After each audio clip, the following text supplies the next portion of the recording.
हाथी आक्रमण में युवकों मृत्यु हाथी घोड़ाइबा परे शव नेबाकू दाबी उत्तेजना जारी देवगढ़ जिला रियामाल ब्लॉक चढ़ईमरा पंचायत अंतर्गत संघापोसी ग्राम में वन्य हाथी आक्रमण में युवक सुशांत नायक मृत्यु घटवा पर ग्राम में उत्तेजना लगी रही गतकाली संध्यार मृतदेह घटनास्थल में पड़ रही बेले वर्तमान पर्यंत स्थानीय लोके शव उठाइबा विरोध कर ग्रामवासी अभियोग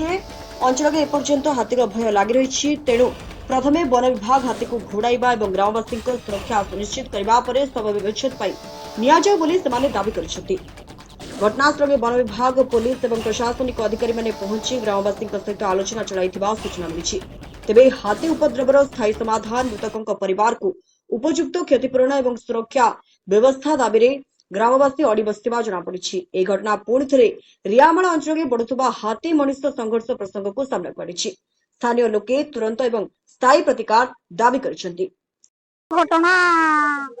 से आसीथिले हम गां को अतिथि हे जे आसीथिले से गाड़ी दा बुलेबा पई आनीथिले एइडी जो हाथी से गाड़ी बुलेबा टाइम रे आरो भाई जन को उल्हे जेते ताकू हाथी घिंची नै की मारी एडा 5:30 6टा बकू आमे चाहू जे हमर गां सुरक्षा रहू आउ हमर जो शंखा सिंदूर भौणी रे माछी बेरुजी पड़ी जंदी जंडा बेहुसंदी आज हे भौणी के न्याय मिलू तार जो छोट छोट छुआ मान अच्छी भविष्य सरकार सुविधा करो आम जो पंचायत रे छुआ माने कहीं भी पाठ पढ़ी जाई पारु ना तमे तो निजे जानिज हाथी एबे एबे एबे हाथी छुआ मरीजी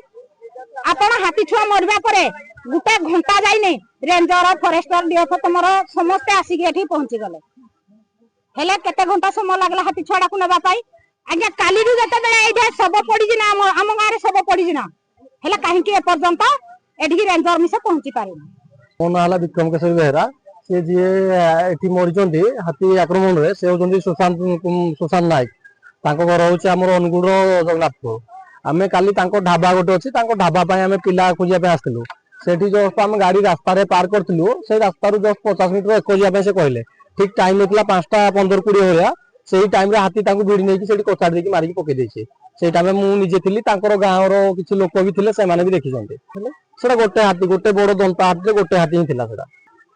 आमे भी आउ चाहू कि हम पिला तो जहाँ तो गा किंतु ए जगह रे हमरो फॉरेस्ट डिपार्टमेंट तरफ किछि अलर्टमेंट किछि भी नाही तापर फॉरेस्ट डिपार्टमेंट रो किछि सुरक्षा कर्मी थिले एठी तांकर किछि भी अवदान नाही जे आसी कोन केंती करबा आज टाइम हेलानी सकाळ 9टा 9:30 हेलानी ए पर्यंत ना डीएफ सार को देखा मिली ना आसीएफ सार को कहा कर भी देखा मिलनी से माने बरम तांको निज मन मुखा कि जहाँ शासन करिया कथा करूछंती ए पर्यंत कहार कर भी देखा मिली हम पाखु। रियामाल शेखर माझी को रिपोर्ट स्वतंत्र ओडिशा लाइव।